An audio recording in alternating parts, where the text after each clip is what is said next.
রিসালাত ইয়া রাসূলুল্লাহ দোয়া চালার পক্ষ থেকে লাল গোলাপ শুভেচ্ছার মাহফিল কমিটির পক্ষ থেকে লাল গোলাপ শুভেচ্ছার নারে তাকবীর আল্লাহু আকবার নারে রিসালাত ইয়া রাসূলুল্লাহ পীরজাদা শাহ মোহাম্মদ হিফজুর রহমান সাহেবের আগমন শুভেচ্ছার স্বাগতম দোয়া চালার পক্ষ থেকে লাল গোলাপ শুভেচ্ছার মাহফিল কমিটির পক্ষ থেকে লাল গোলাপ শুভেচ্ছার নারে তাকবীর আল্লাহু আকবার নারে রিসালাত ইয়া রাসূলুল্লাহ। তো যেই কথাটা বলেছিলাম, ইন্নাকা লামিনাল মুরসালিন, নিশ্চয় রসুল গণের মধ্যে একজন রসুল, যিনি হলেন উম্মতের কান্ডারে হাসরের ময়দানে সুপারিশ করেন। আওয়াজ করে বলেন, আমার নবী হাসরের ময়দানে সুপারিশ করবেন। ঠিক কিনা বলুন? ঠিক নবী সুপারিশ ছাড়া একটা উম্মত জান্নাতে যাবে না। ওই নবীর কথা আমি আপনাদের কাছে বলতেছি, ইন্নাকা লামিনাল মুরসালিন, নিশ্চয় রসুল গণের মধ্যে একজন রসুল, যিনি হলেন মুহাম্মাদুর সাল্লাল্লাহু আলাইহি ওয়াসাল্লাম। ঠিক কিনা বলুন? আমার ভাইরা, আল্লাহ রসুল সাল্লাল্লাহু আলাইহি ওয়াসাল্লাম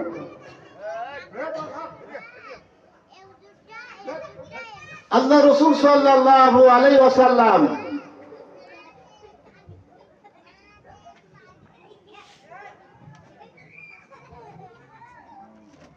সাহাবায়ে কেরাম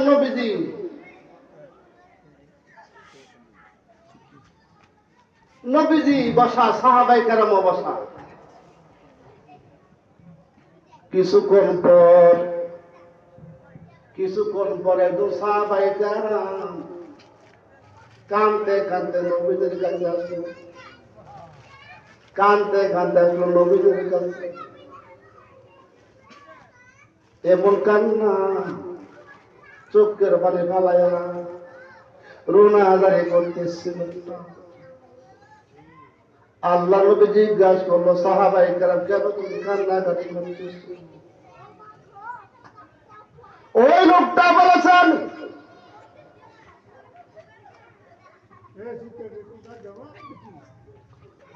আল্লাহর নবীজি, আমার আব্বা ইন্তেকাল করলো, আমার আব্বা দুনিয়া থেকে বিদায়, আমার মনটা ভালো না, আমার আব্বারে কেডা গোসল করা গেল নবী, আমার আব্বারে কেডা কাফন করা গেল নবী, এই জন্য আমার মনটা ভালো না। নবী গো,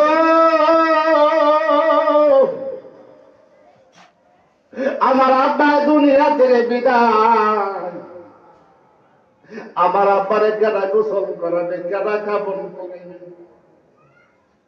আল্লাহ নবীজি বলেছেন, আবু বকর কোথায়? আবু বকর কোথায়? লাব্বাইকা ইয়া রাসূলুল্লাহ। ওমর সাহাবায়ে কেরাম কোথায়? ইয়া রাসূলুল্লাহ, আমি ওমর হাজির হয়ে গেলাম। আল্লাহ নবীজি বলেছেন, আবু বকর, ওমর যা, এই লোকটার বাবারে তোমরা যায়া গোসল করাবে। আওয়াজ করে বলেন, গোসল করাবে। আবু বকর ওমর সাহাবায়ে কেরাম গেল, যাওয়ার পর ওই লোকটারে দেখলো শুকুরের সারা। সবাই বলেন না, আবু বকর ওমর সাহাবায়ে কেরাম তাকাইলো, আবু বকর তাকাইলো। কত মানুষ দেখলাম, এই লোকটার মতন দেখলাম না। আবু বকর গোসল করাইল না, ওমর সাহাবায়ে কেরাম গোসল করাইল না। ফিরে আবার নবীদের কাছে আসলো, নবী গো, যে লোকটার কাছে পাঠাইছেন গো নবী, লোকটার মানুষের স্বরূপ দেখা যায় না, লোকটার স্বরূপ অন্য স্বরূপ হয়ে গেল। আল্লাহ নবীজি বলেছেন, আবু বকর, ওমর আমার সঙ্গে চলো, আমার সঙ্গে চলো, আমি যাব। নবী যাবার গেলেন সাহাবায়ে কেরামদেরকে নিয়ে। যাওয়ার পর আল্লাহ নবীজি দেখো লোকটা সারা মানুষের সুরত দেখা যায় না। আল্লাহ নবীজি আল্লাহর দরবারে দোয়া করলো, ও আল্লাহ এই লোকটা আমার উম্মত, লোকটা চেহারা পরিবর্তন করায়া দাও। আল্লাহ নবী দোয়া করলেন, দোয়া করার পর ওই লোকটার সুরত মানুষের সুরত হয়ে গেছে।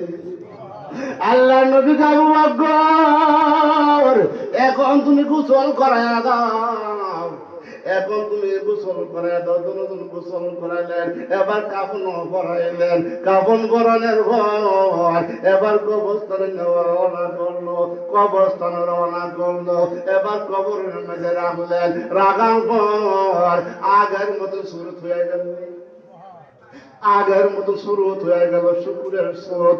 সবাই বলেন না বললেন? আল্লাহ নবীজি ওই লোকটার ছেলে জিজ্ঞাসা করলো, সাহাবায়ে কেরাম কত মানুষের জানাজার নামাজ আমি পড়াইলাম, নবী কত মানুষের জানাজার নামাজ পড়াইল রে ভাই, কোন সাহাবায়ে কেরামের সুরত এমন দেখা নাই।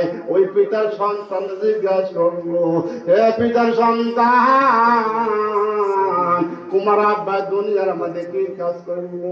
আমি দেখলাম মানুষের সুরত দেখা যায় না, অন্য সুরত হয়ে গেল। এই কথা বলার পর সন্তান জবাব দিয়া বলল, ও আল্লাহর নবীজি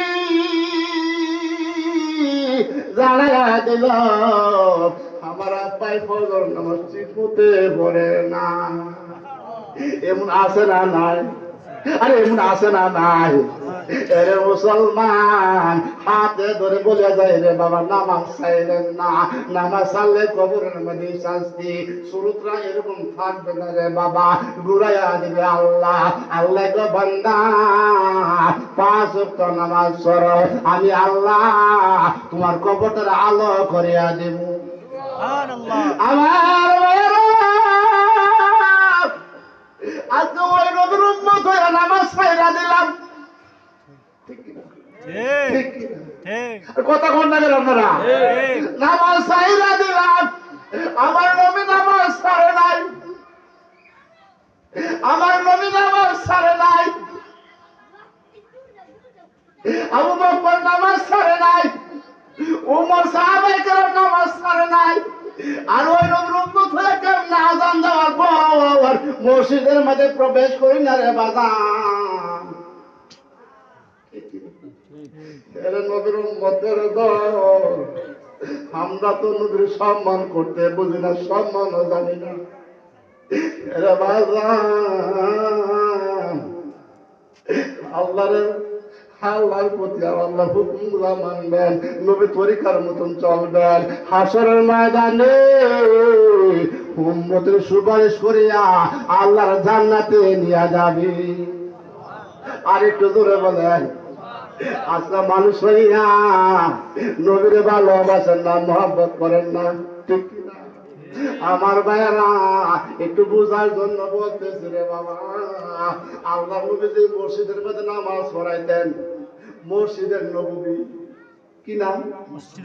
মসজিদের নববীর মধ্যে নবী নামাজ পড়াইতেন, নামাজ পড়াইতেন। এক সময় মিম্বর ছিল না, খেজুর গাছে হালান দিয়া জুমার দিন খুতবা পাঠ করত। আওয়াজ করে বলে, জোরে কর না, খুতবা। আল্লাহর নবীজি, আমার নবী, আপনার নবী, জুমার দিন মিম্বার ছিল না রে বাজান, নবীর আমরা চিনলাম না রে বাবা। জংলার হরিণে নবীরে চিনল,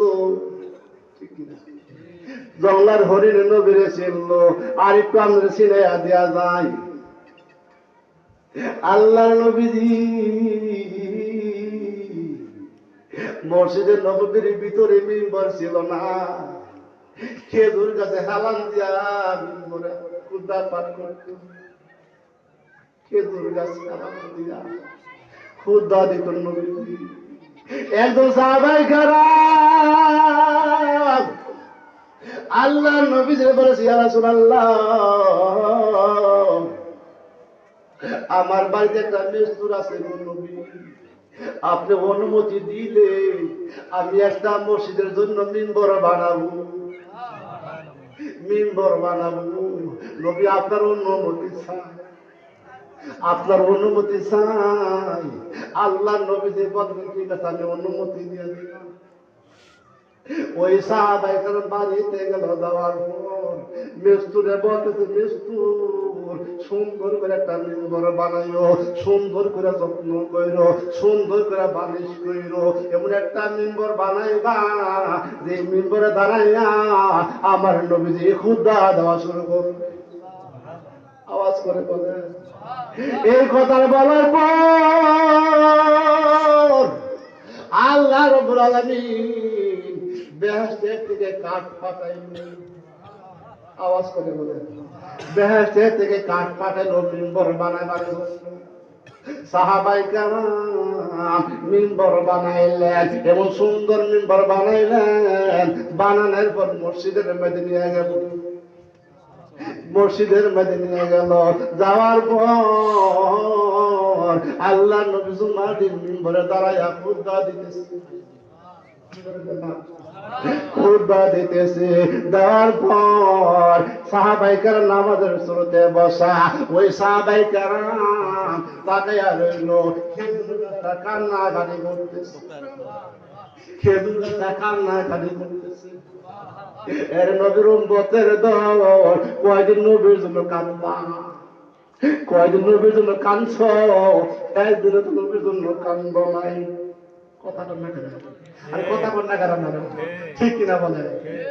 ওই সাহাবায়ে কেরাম, সাহাবায়ে কেরামরা বলতেছেন, ইয়া রাসূলুল্লাহ, ওগো আল্লাহর নবীজি, কতবার নামাজ পড়লাম গো নবী, আজকে খেজুর গাছটা ভিজা ভিজা দেখা, আজকে ভিজা ভিজা দেখা কেন গো নবী?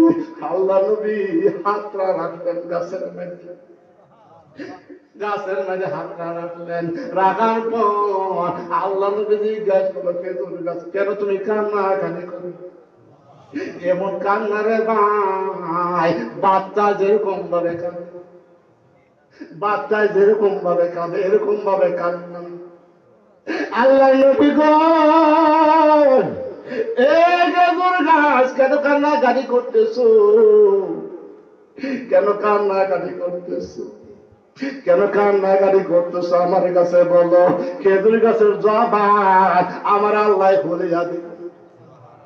আর খেজুর গাছের জবান আল্লাহ খুলিয়া দিল। খেজুর গাছ কই, নবী গো, কি দেয়া তুমি করলাম গো নবী গো, কি দেয়া তুমি করলাম গো নবী, আপনি আমার আজকে বাদ দিয়া মিম্বরে দাঁড়ায় গেলেন। খেজুর গাছ কই, নবী গো,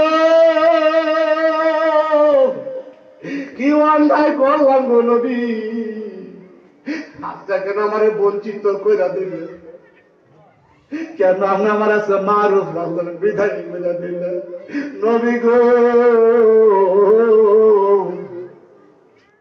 যখন আপনার পিঠটা আমার গায়ের মাঝে লাগবে, আপনার পিঠটা আমার গায়ের মাঝে লাগতো, আমি খেজুর গাছ ধন্য হইয়া যাইতাম নবী গো। কি অন্যায় করলাম গো নবী, হাতটা কেন আপনি মিম্বরে দাঁড়ায়া গেলেন? এই কথার বলার পর নবীজি কয়, খেজুর গাছটা থামিয়া যাও, আর কান্দা গালি করিও না। আল্লাহর নবীজি বলেছেন, এই খেজুর গাছ জানায়া দিলাম, তোমার জন্য দোয়া করিয়া দে, তোরে কন্যা তোমার জন্য দোয়া করিয়া দে। আল্লাহ নবী দোয়া করলেন, দুনিয়ার মধ্যে শান্তি, পরকালে শান্তি। আল্লাহ নবী গো এ হে দুর্গা জানা দিলাম মানুষের সঙ্গে নারে তাকবীর আল্লাহু আকবার নারে রিসালাত ইয়া রাসূলুল্লাহ পীরজাদা শাহ মোহাম্মদ হেফজুর রহমান সাহেবের আগমন শুভেচ্ছার স্বাগতম মাহফিল কমিটির